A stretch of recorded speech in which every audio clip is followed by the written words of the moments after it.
You're listening to the Jay Bird Watching Podcast, the official podcast of jaysjournal.com and fansided.com, where we discuss all things Toronto Blue Jays baseball.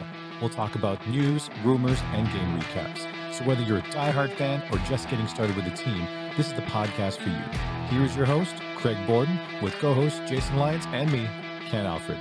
You're listening to the Jay Bird Watching Podcast. Good evening, Blue Jays fans, and welcome to another lovely evening of Jay Bird Watching. I am Craig Borden, your host. I am here with Jason Lyons. Buddy, how you doing? Super duper. Alice Cooper.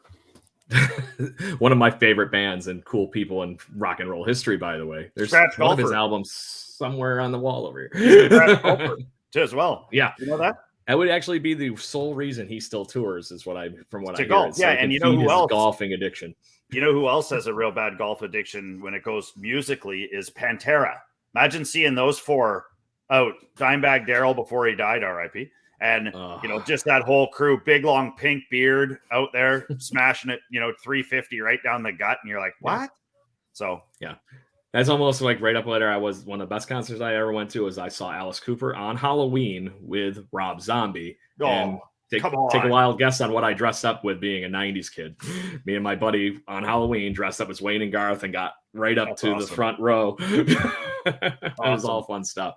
Awesome. So anyways, before we get too far in this is a baseball podcast, and we're here to talk Toronto Blue Jays. And to join us this evening, Henry Wright from Jays Journal. How we doing, buddy? I'm doing great. Thanks for having me on. Guys, you're referencing probably a little bit before my time, so not able to chime in a ton there. But yeah, I'm excited to talk some Blue Jays.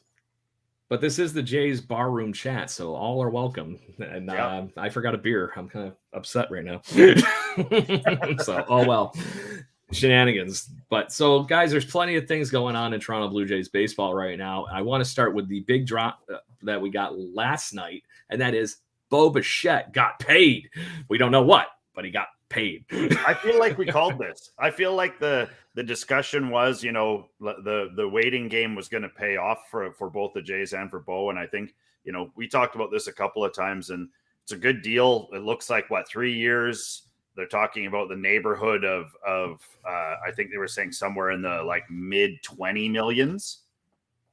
Something like that for the collective 3-year part, right? No, I think they were saying it's higher than they think. I think his annual is going to be higher. Yeah, I remember seeing something like that too. Yeah, and I mean, to that point, they haven't officially announced anything. But to that point, we were, hearing some weird things about it. They were really only $2 million, $1.5 million or something off in their arbitration numbers. Yeah. So just get something done and get it going, and at least they got something fixed for the next few years that they can, build around. What money is going to cost.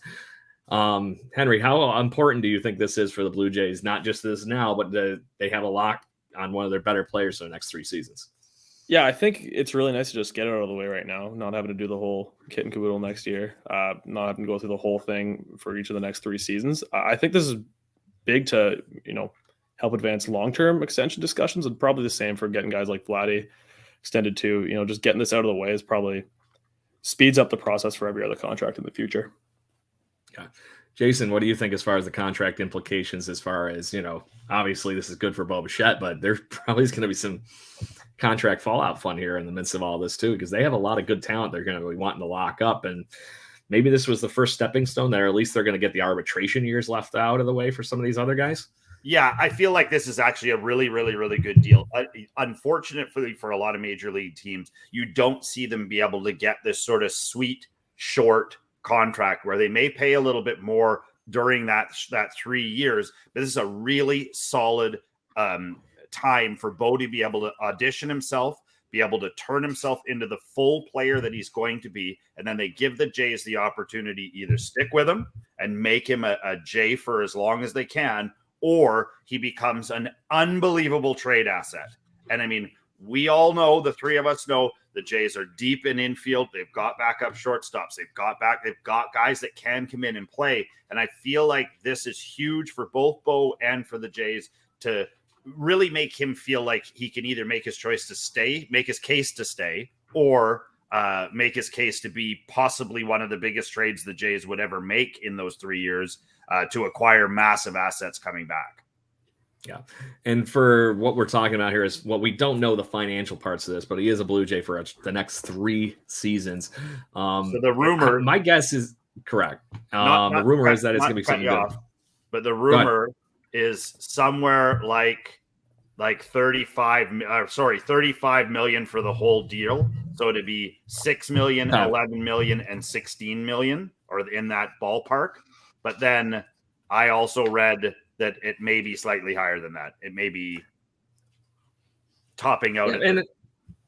But to that point, it's fixed money, and we are going to have some guys coming off of the Blue Jays payroll this year. You know, you're not going to be paying Hyunjin Ryu after this season, so we might be over the tax thing right now. Even with those pieces that you're talking about back, you're either staying exactly where the team is financially currently, or getting a little bit better. We might be able to leverage some of that money because Ryu ain't cheap, but would be a godsend if we get any good form of him back halfway through this season. But do you think, and I'm going to throw this one at you, Henry, do you think this is something that gets us moving toward Vlad for the next, because I believe he's got 2 more arbitration hearings. Does that sound right? Yeah. It's got to get it moving at some point. You know, it feels like one of those things. You remember when we had Donaldson, there was always the talks about, you know, extending him big, obviously pretty different situation, because that one panned out, I think, pretty well in our favor. I think it worked out pretty good. Got the best years out of him. And then, got a closer for a couple good games. Yep. But yeah, no, I can, like, you know, this is a different situation from anything I've ever seen with the Jays. So you got to imagine that they try and get it done soon, because you feel like his value is only going to go up from here. So hopefully this works towards him getting an extension, at least, you know, in the short term. But I don't know. We'll have to see what it looks like. So you are wearing the weird the toothpaste like hat. So I got to bring this question up, because the only time in recent Blue Jays history that I can think of young talent being this good to be arbitration extension kind of like candidates is literally in that era that we're talking around 2002, 2003. And you were talking about locking up Roy Halladay, Vernon Wells, trying to keep Carlos Delgado. There was a lot going on in that time frame. That's very similar to what we got going on now, that they just want to hold on to that core. And you do have Bo, Vlad, you know, now you have Kirk and Jansen. We're going to have to talk to Matt Chapman before the season's over if we want to keep him. And you want to keep people like Alek Manoah very happy. So it's a lot going on there. So want to expand, Jason? I can see you. Yeah, I just like, I mean, the interesting thing for me here, and I kind of, you know, as you delve more into looking at some of these guys in long term and where they kind of want to be, a little while ago when Cody Bellinger was up as a free agent, I happened to watch an interview with him, and I don't know that it ever was, you know, like it was a big interview or anything, but he was talking about how genuinely he wanted to stay as a Dodger. And, you know, they didn't foresee any way. And he was pretty open about the fact that, like, Dave Roberts and the organization went to him and said, we'd love to keep you, but we can't afford you, and you're kind of shitty. And so, you know, it was really refreshing to hear them be honest. And I feel like part of baseball's, you know, the appeal of what we get to see is that I feel like a lot of the teams are honest with their players. And that tends to get better contracts out of people and harder work. I mean, obviously, there's some donkey ones that have just gone on forever and you know, terrible deals were made. But you're starting to see more and more baseball players really, really, really, you know, earn their dough and really endear themselves to the cities that they are doing that to. And so it's, I mean, for me, I think it's great. I think it's great to see these guys have to work to get the money that they are going to earn. And, you know, I'm excited for Bo. I'm excited for the season. And like you said, I think this sets a great precedence for a guy like Chapman, who I don't want to lose. I'm a big Matt Chapman guy. I really enjoy the way he plays baseball. And I feel like given a good, decently long deal, you would really see his career take off. He needs to feel like his feet are nailed to the ground. And once they do, once they're there, it's the same with Witt. I feel like if the Jays were to extend Witt out, I feel like the same thing would happen. He'd be like, well, I'm going to be here for 5 years. I might as well play the best I can play. And so to that one, I think we saw that at the end of last season. He finally got that taste of postseason baseball, and he was very impressive down the stretch for the Blue Jays, and really the only guy that hit in those 3 games too. Yeah. Let's not talk about just tough. Sorry, I think too much. One other thing about the locking this up right now and making it in the short term is seeing how big all the shortstop contracts have been over the last few seasons. We can kind of see if that's his position, like if he can really play there. So, if you extend him with shortstop money right now, that's going to be expensive. But if he can't float there, if he can't stay, pay him second base money, that's worth a little bit less. That is a very, very, very good point, because that has been, even when he was in the minor leagues and I was seeing him play down in, I saw him play for the first time in Bluefield, West Virginia. So it's been a bit. But to that point, he's done everything he did that whole ways and looked like he was going to be a shortstop. And now you've seen he's an above average shortstop, but he's not as good as any of those guys that you were just mentioning defensively.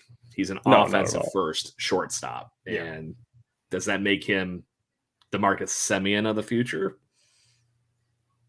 Give or take. I don't know. I mean, I think you're going to see start to see some of those guys play around the diamond a bit too. Like, I mean, I think as teams are less scared to move a guy out of position. I mean, look, Tatis was moved, like they just moved him. Like they were just like, yeah, you're going to go out in the outfield for a bit. Okay. So I think, these guys are so athletic now that it's not a problem. You can go and play another position and people aren't like, oh, will he ever go back to shortstop? They don't care. As long as you're making plays and earning your money, then nobody gives a crap. But it's when you stop earning your money and you stop looking like the guy you were, that's when you have to be able to ring true and maybe go to the outfield and play 2 seasons where you have success out there. But I mean, never, I don't think, have we seen it where these guys feel like they've really got to earn their dough. Like they're getting paid mad loot, but they feel like they've got to go out there and slug it out. Or there's some kid waiting in the weeds that's going to take their gig, and teams are not afraid to do it now. Yeah. And I guess you're picking my brain already as you're, seeing where my segment's going here, because we actually just had one of those situations that MLB is funny enough on their top 10 countdowns and stuff like that for who, what positions. One of those guys that we're about to talk about was somebody that snuck up on somebody's heels, and thank God he's still a really good catcher. And Kirk supplanting Danny Jansen is one of the best catchers in baseball, let alone the Blue Jays. So where we wanted to take this thing next was there is all the MLB countdown shows going on for the quote unquote top 10 players now at every position around the diamond. And I think the first time in any kind of baseball history that I can think of, let alone MLB network history, they said Danny Jansen is the number 9 best catcher in all of baseball, and Alejandro Kirk, number 6. How many teams have an embarrassment of riches like this behind the dish? Henry, have you ever seen anything like this in your tenure of watching baseball? Even 2 teams that you can think of that had 2 great offensive catchers? Really, like nothing that I can just think of off the top of my head. Obviously, I haven't been watching baseball as long as you guys, but it's not. It's weird. You think how many teams how many teams are desperate for catchers? Like off the top of my head, I could think of at least like 15 teams that would kill for a guy like this, and not even just sort of squeaking onto the list. Like you'd be hard pressed to name that many guys who are better than these 2, especially both being good at the dish and behind the plate. It's rare. It's really, really rare to have this much talent. I 100% agree. I think it's, and kudos to both of them. I mean, Danny Jansen got hurt and he came back like a bear, and Kirk rode it all the way through. Like he toughed it out. There was a lot of games where it looked like he was really struggling to get through a 35-degree heat. For your Americans, that's, I don't know, like 89 or it's enough or whatever. Just get with the metric system. I know. I wish they would too. But it's, I think that it speaks so heavily to those 2 guys, their character. And then what surprised me is I don't know if you guys looked at the other list, but I was surprised at how few Jays made other positions of the top 10. And you look at some of the guys and you're like, you're not a top 10 player. Like you may get paid a lot, but you're not a top 10 player.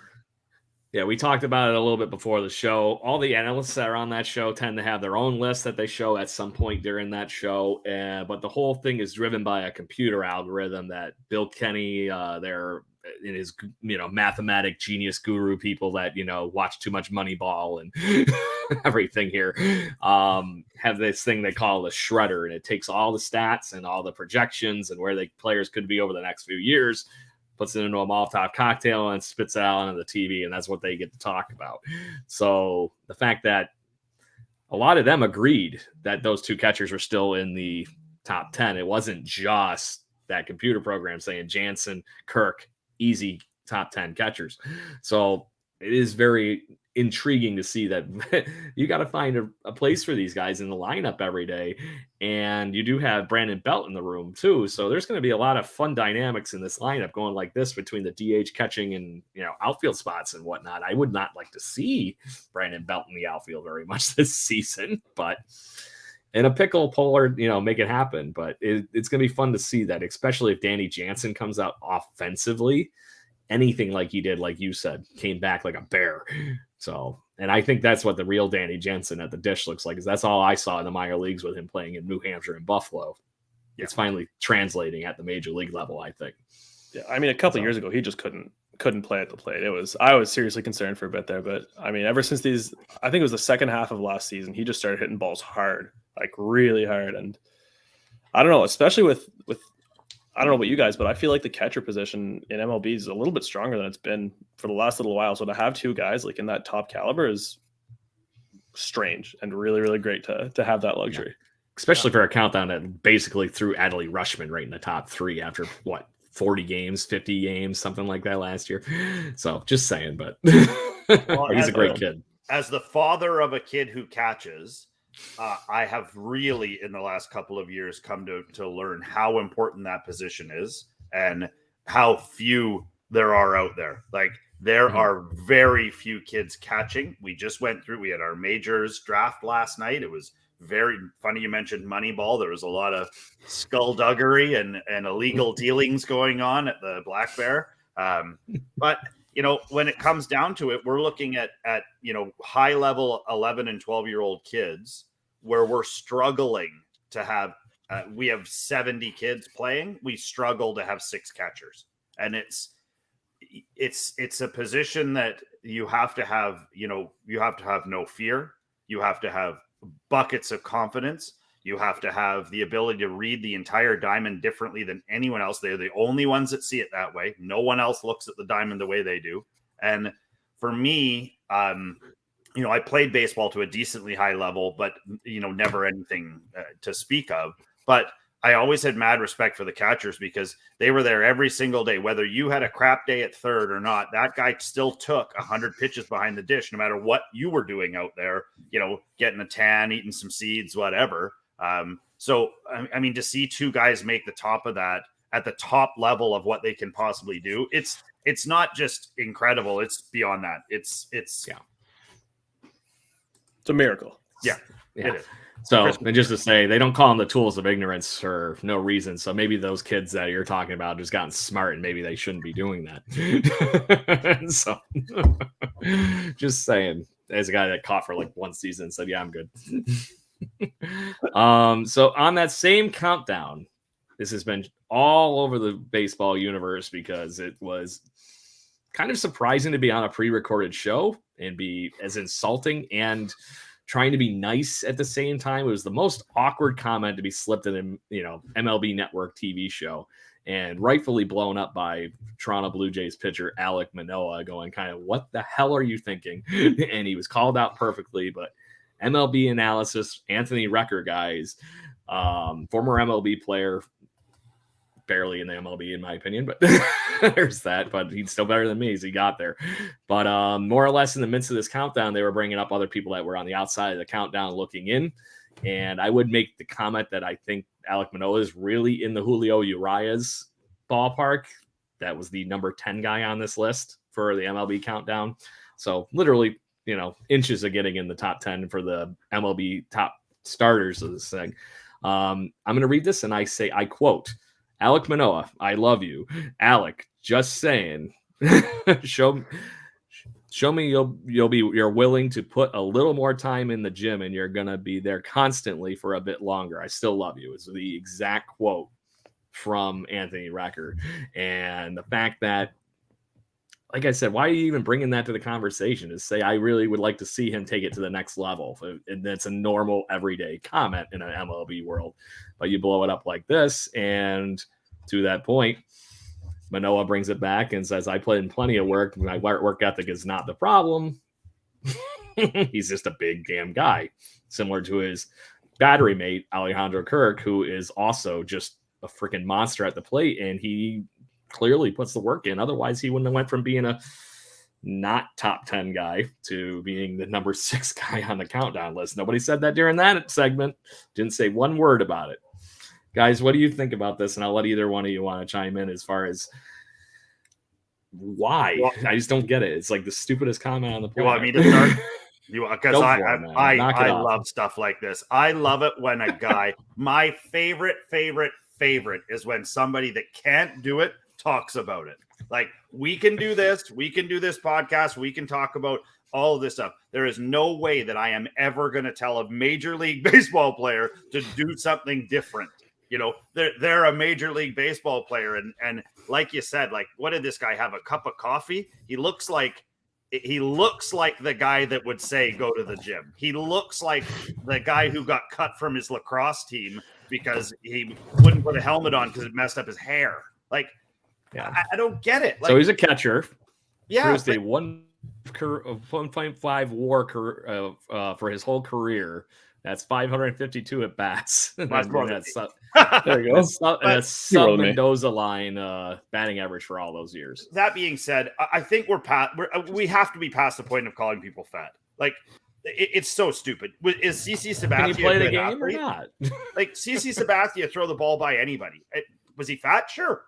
Well, who cares? Like, he's doing it. He's signing big deals. He's the one that's played, you know, how long did Sabathia play? 15 years, 11, 12 years? You know, like, and to your point, there was not one person in that whole entirety of his career that said, you know what, maybe you should. Yeah. Anybody ever tell Bartolo Colon to hit the gym? No. He's just fat. It's fine. Prince and Cecil Fielder. Yes, they're just fat. It's fine. You know, if they can hit home runs and still beat you around the dish, you know, fine, great. But we have to stop this crap with you know, just a straight up insult to somebody. Like, it's just like you said. It's like, I like you, but you suck, or you're fat, or you're ugly. It's just leave it alone. No need. It was almost like how I would that's like the kind of like comment I talk to Yankees fans, and it's like, I don't hate you, but I hate your team. Yeah. You know, it's like, I don't get it. Go ahead, Henry, if you want to add in on that.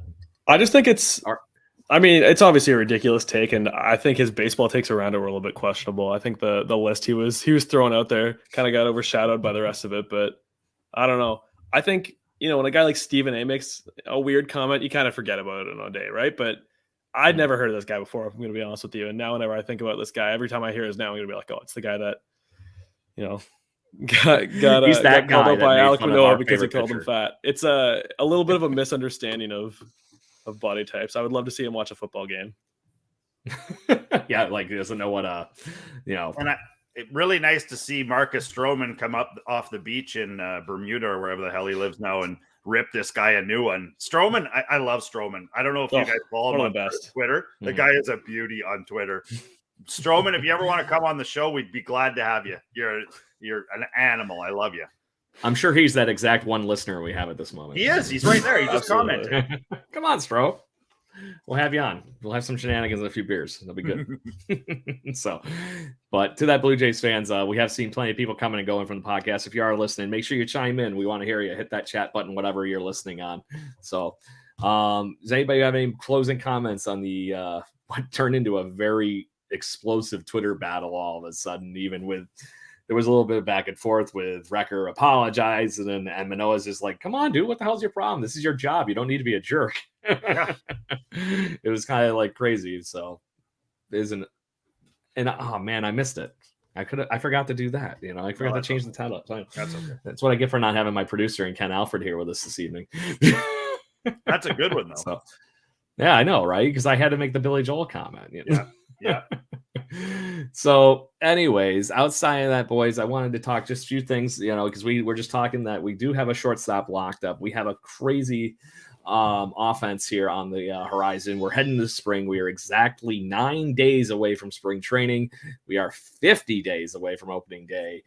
What the hell does this lineup look like to you come opening day?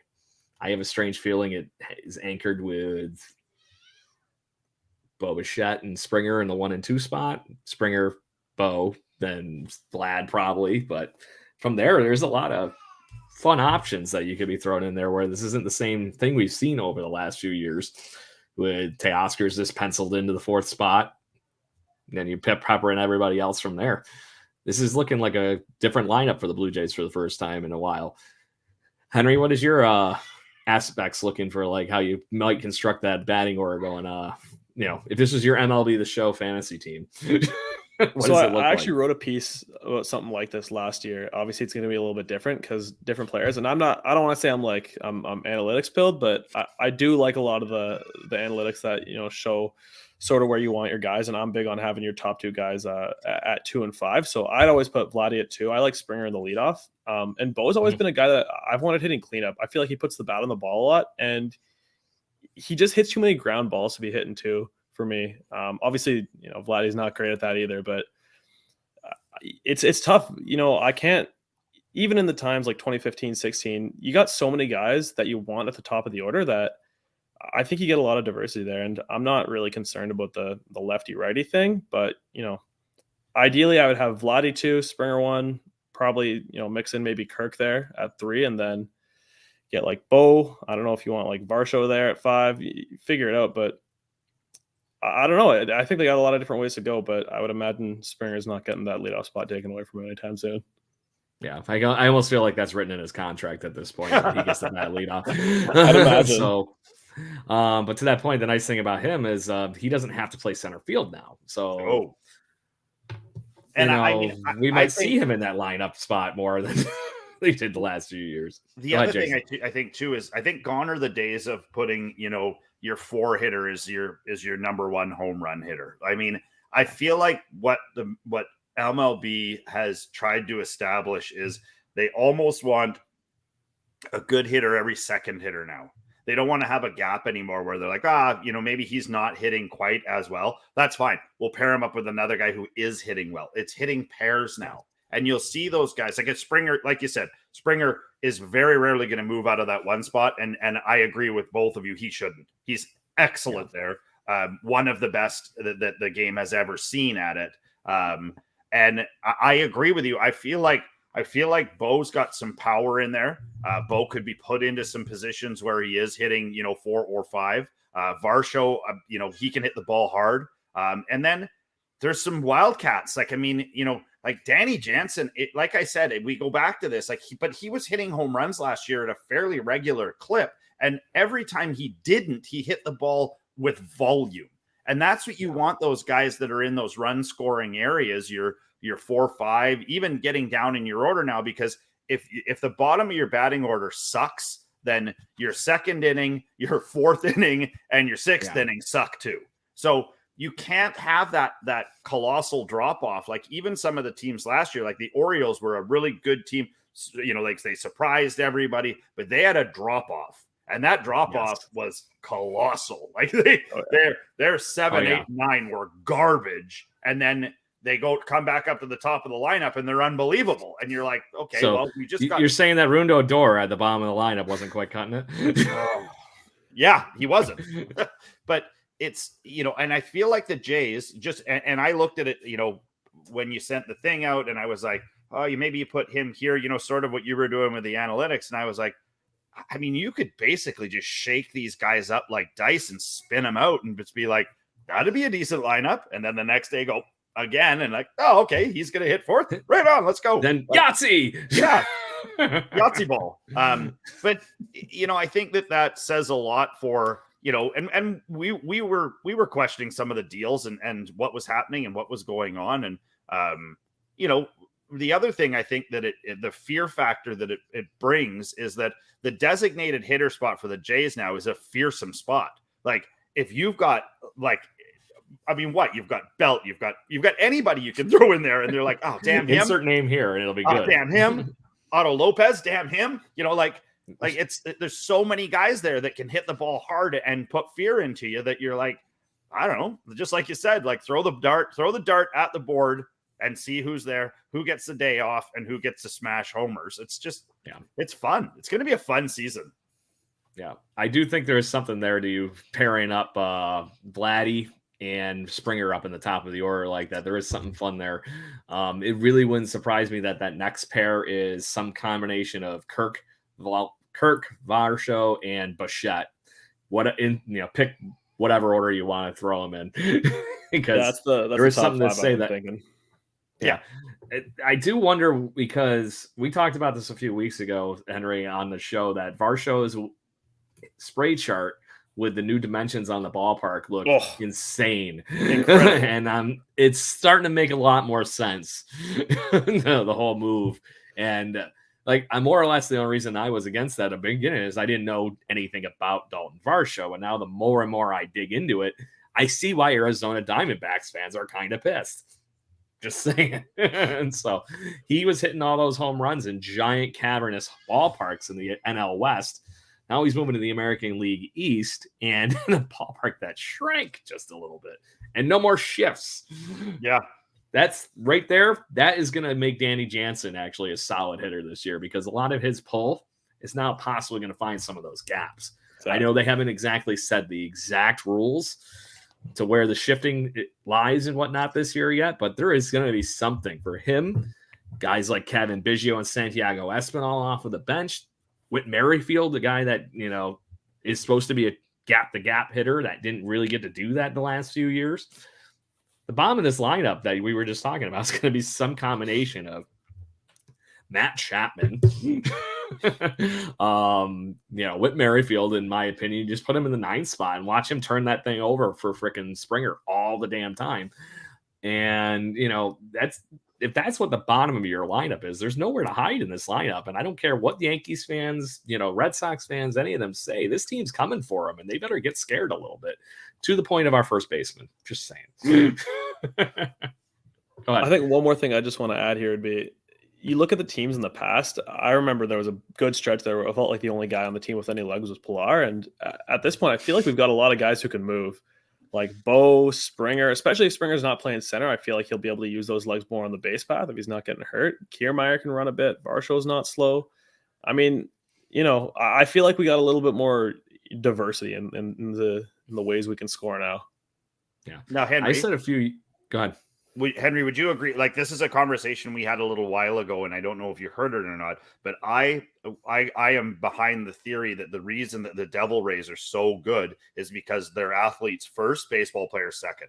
Like, they are possibly the most athletic team of play any sport I've ever seen ever. They will. Yeah, you see it with the whole team, with the pitchers too. You can tell. I feel like there's something. I don't know what they do. I don't know what the deal is with their scouts, but yeah, there's no way they're just getting all-star seasons out of Joey Wendell by just drafting the guys who hit well in high school. But it's now that's the mantra that the Jays are using. The Jays are going with a more athletic team. They're going to put a more athletic team on the field. You're going to see less balls touch the ground. You're going to see less guys get, lunky, like no Texas leaguers. Those are getting caught. And, as much as Craig loves Kiermaier, I feel like a guy like him, if he can find his wheels, then he poses a serious threat along with 3 or 4 of the other guys. Like Witt's got good speed and they're athletic. It's a change in baseball. It's Manoah may be big, but he's athletic as hell. Same with Kirk. Absolutely. Yeah, I think that kind of speaks to getting rid of Teo and especially Lourdes, who, Lourdes nominated for 2 Gold Gloves, but I don't know if we would necessarily think he's the greatest fielder. And that guy, rounding the bases, sometimes he was chugging. I think they got a much more athletic, roster now. Yeah, for sure. And that's not to down on anybody else. It's like, to your point, Jason, we went athletes first, guys that had a home per se, even for positions. Because if you even want to talk about super athletic guys that didn't have a home, just look at Dalton Varsho. The guy's been a catcher, he's been an outfielder, he's been this, he's been that.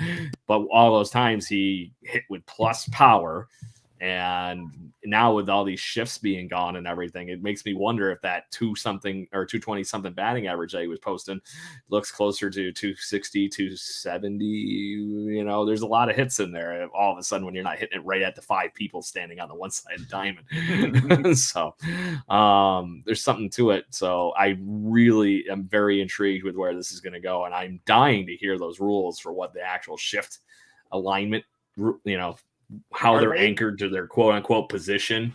I'm dying to hear that. And they haven't said a word in the new rule. Are they going? I'm sure that'll come out in the first week because they're going to want to have that in place before the spring games start. That's what I was going to say. Are they doing it in the spring games or are they testing it in the spring? Like I'm going down to spring training, so I'll be able to see some of it live. But I saw the schedule came out for the Jays, and I'm wondering if they're going to go at it right away, or there's been nothing said, right?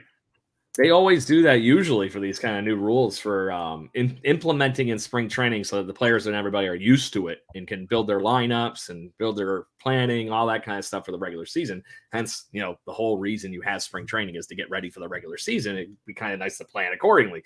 You know, it's just how it is. But no, they have not said one word about that whole thing yet. And not to mention, the only thing I feel like they've been saying was it AAA they're all of a sudden doing the robot umpires in for the strike zone this year? Or is it AA they're moving it up to? It was in a rookie league last year. I know, but it was one of the higher up ones. Yeah. Which, you know, will be interesting. That's going to be a whole nother fun thing that we're going to get to see. And to that point, I'm kind of okay with it because I don't have to get Angel Hernandez to every week. I always think I don't want it. And then I see him behind the plate and then you're like, ugh. Not into it anymore. I just want the robo umps. Yeah. Even some of the good guys, when they blow a call and you can see they know they've blown it. And it's like, you know, and then what do? A makeup call? You can't do that anymore. Like it doesn't have the effect anymore. So to be honest with you, I'm all for robo umps. Again, my other son is a pitcher and he likes to paint the outside corners. And with robo ump, he's a killer with a guy who doesn't quite understand the strike zone or wants to shrink it or feels like it moves around based on a person's height or anything like that. Then that's where you can, get creative. But if it's a box produced by a computer and that's the stat line, then I mean, throw it to the edges, throw it to the bottoms, throw it to the tops. And you'll see some of these guys, again, I think this, speaks to some of the pitching that we have too, where some of those guys weren't getting calls this year. I think you're going to start to see them get calls. And that can help a guy like Barrios, like huge, because he's a nibbler. Hans Nibbler, I like to... Hans Nibbler, he says. You need to stop watching Die Hard like constantly and you'll be... My favorite Christmas movie. So there it is. Is there anything else you guys want to add on the lineup construction conversation here before we shift to some more random and fun things? Random and fun. Yay, shenanigans. So first things first, we're still talking spring training. Have you guys seen the wonderful new hats that they get to wear this year? They're finally going a little bit further away from the normal.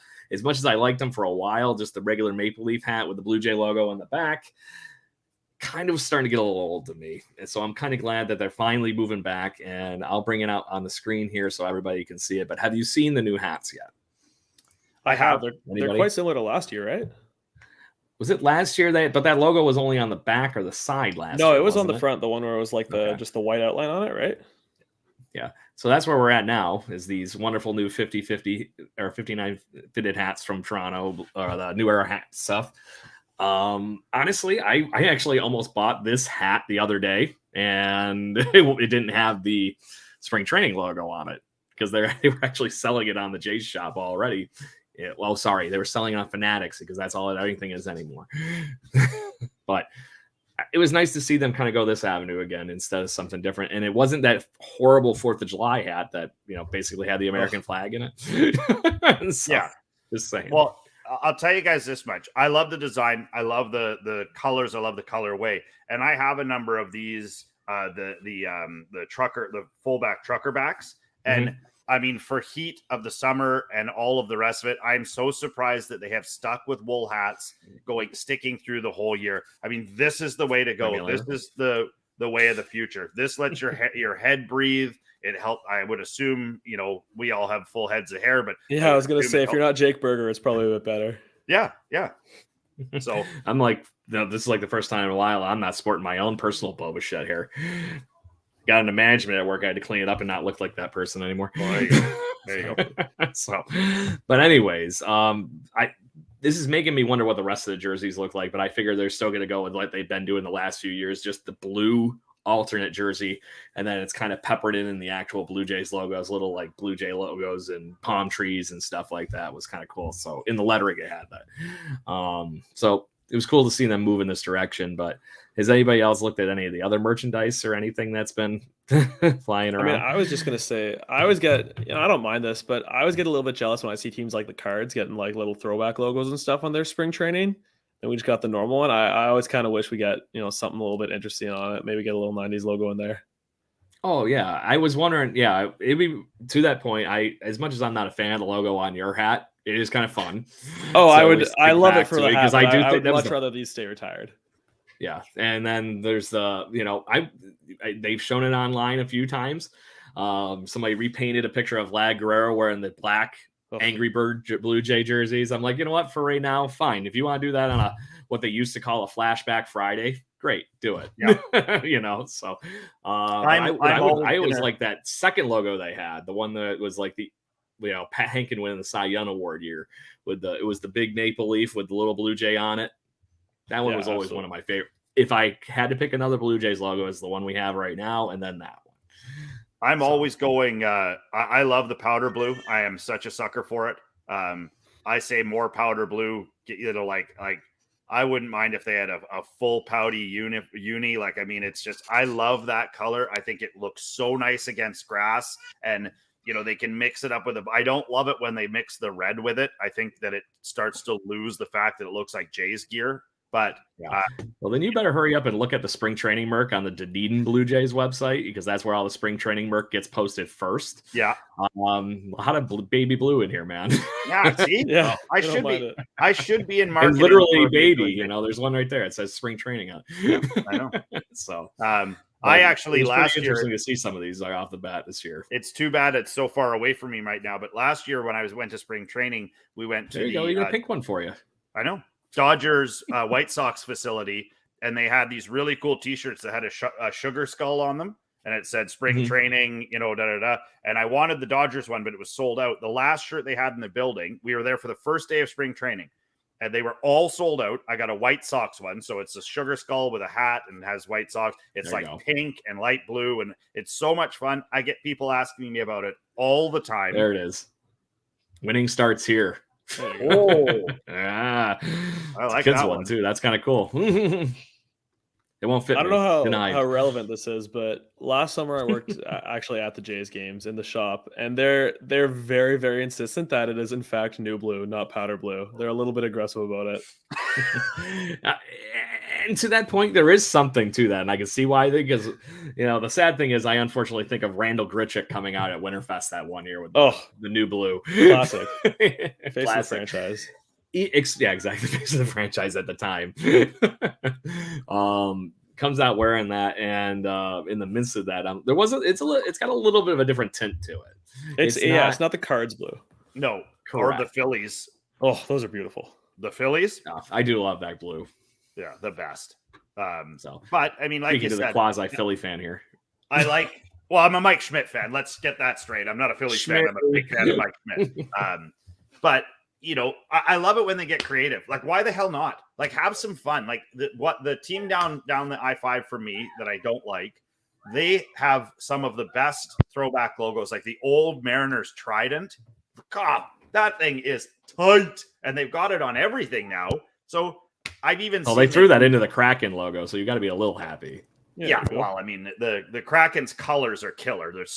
I don't know why people have stayed away from that colorway. It looks great on the ice. It looks good when your people are wearing it. So distinct, like you know exactly who it is. But be creative. Yeah, I love it when they get going with this stuff because it's supposed to be fun. It is a game, and it's supposed to be fun and creative. And like I love the City Connect jerseys, and I love the fact that Colorado went with green pants. Like, Beautiful. On. They're beautiful. And to that point, Padres brown. Yeah. And these are the things I was when I was writing for Jay's Journal back in the day. I was the minor league writer because I have a strange, fixation on just how much fun minor league baseball really is. And if you haven't seen the movie Bull Durham, you have to watch it because that just shows the exact level of insanity that is minor league baseball and playing in it, being around it enough that here in Rochester, New York. And see, you're going on. Which one is that? So that's the Vancouver Canadians throwback Mounties one from last year. Mm-hmm. A great hat. Yeah. Nice. So just to be this person, because I got some, fun minor league baseball icons for you that you might not be aware of because it's just, like I said, fun from my travels.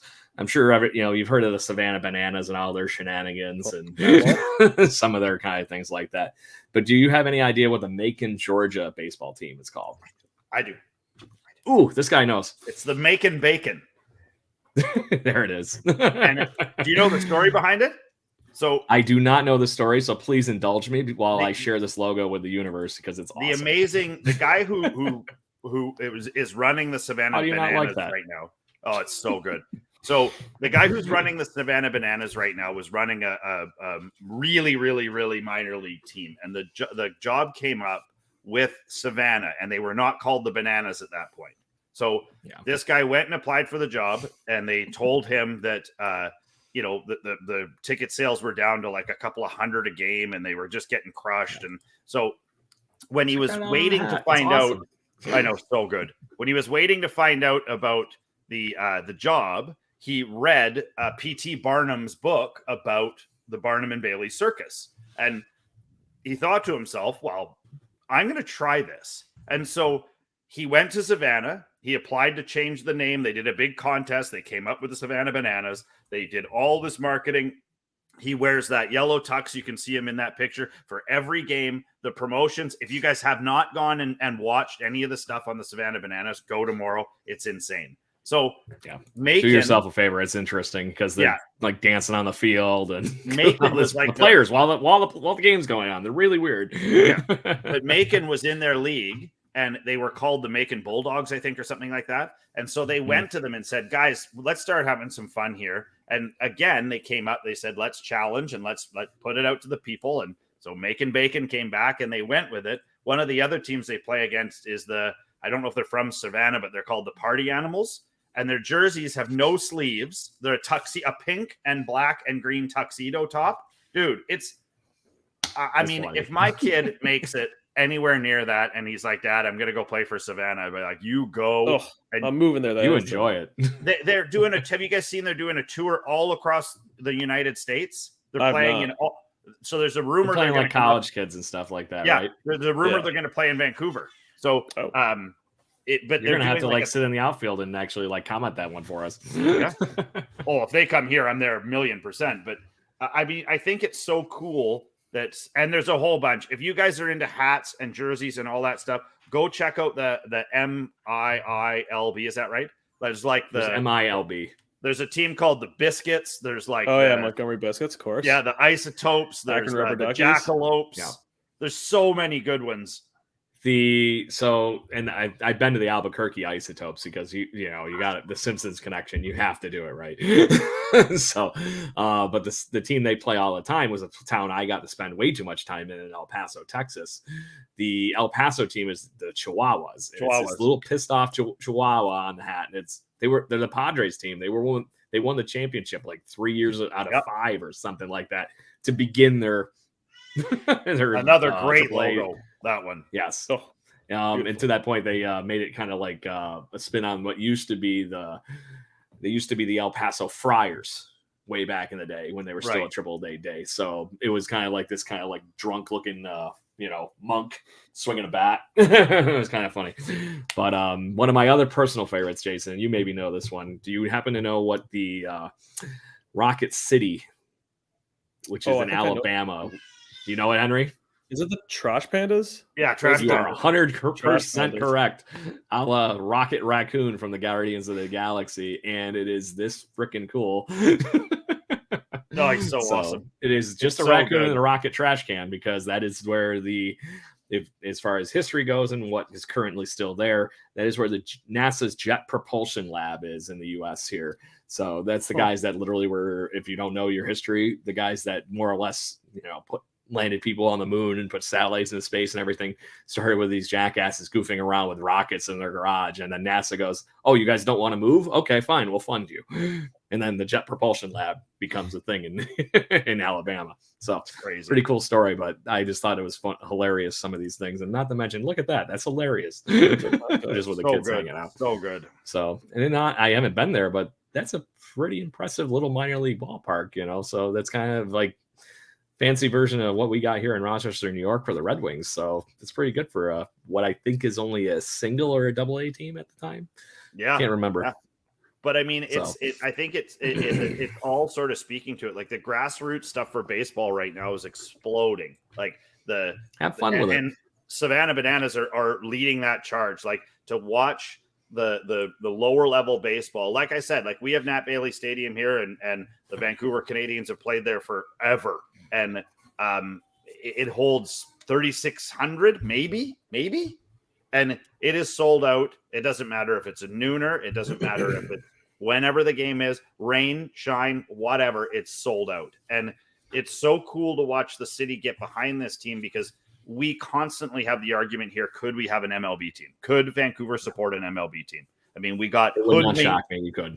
We got hoodwinked by the NBA. The Grizzlies could have easily stayed here. Stu Jackson did us dirty on that, but that was the plan the whole time. The plan the whole time was to not have the Grizzlies stay in Vancouver, which sucks, but it's the truth. Yeah. So the other part of that is, could we make a Major League Baseball team? I mean, we definitely could. It's going to happen. If you built the stadium the right size and you built it in the right place, then you could definitely make it happen. Baseball is exploding right now in this city. Like, I mean, one of the suburbs of Vancouver is Coquitlam. Their 11-12 program is massive, like hundreds and hundreds of kids just in that 11-12 group. And it's so cool to see, I'm in Lynn Valley in North Vancouver, and our little league is about 700 strong, which is pretty good for a little tiny part of North Vancouver. So the game is strong, the game is growing, and I feel like one of our biggest misses is that we don't have, a big team to go see. The Canadians are great, but I mean, if you put an MLB team here, it would crush. There you go. So on that note, let's talk last things here because it's about 52 minutes into our show here. I want to wrap it up because this is an hour-long show because we want to make sure we get all our Toronto commuters something fun and shenanigan level to listen to on their commutes. So as far as spring training, I said it starts here in 9 days. The Toronto Blue Jays have plenty of things to look forward to. Lots of fun coming our way. Henry, I'm going to ask you, what is the thing you're looking forward to the most this spring, or your favorite thing about spring training? Every year I'm always like, I can't wait to see the young guys. Can't wait to see like Tiemann, Martinez. And then it comes and I really just want to see Vladdy hit again. Right once it comes up, I just want to see the guys play again. I always forget how much I miss baseball until it starts back up. Yeah. And to that point, I forgot to mention this actually, but it happened about 5 minutes before we went on the air today. They announced the broadcast team officially for Sportsnet. And shockingly enough, joining Dan Schulman in the booth, on some level, the analysis again will be Buck Martinez. So I was very shocked to see that. And I was very intrigued and very happy to see that because that means he must be doing better and wants to get back to some normal things. And then, what was Jamie Campbell will be on the regular show with Siddle and everybody still, and Siddle will apparently be in the booth some too. And to me, that's awesome. I'm a big Siddle fan in the booth. He did a great job. And him and Schulman together, that's just that's stuff of baseball perfection. Dan Schulman is like butter. For a guy, I was in radio for a number of years, and when you hear somebody's voice, there's about 9 or 10 people where I've heard their voice, and you're just like, God, you could just narrate my life, and I would be so happy. But yeah, I mean, I like Schulman. I think he does a phenomenal job, and great to see Buck. Buck lives in Florida, though, doesn't he? Think so. Yes. So I think that's probably why he's doing that. I think if he'll do Jays games this year, he might do it remote like he did it, during the season. But it doesn't make any difference. He seems to crush it.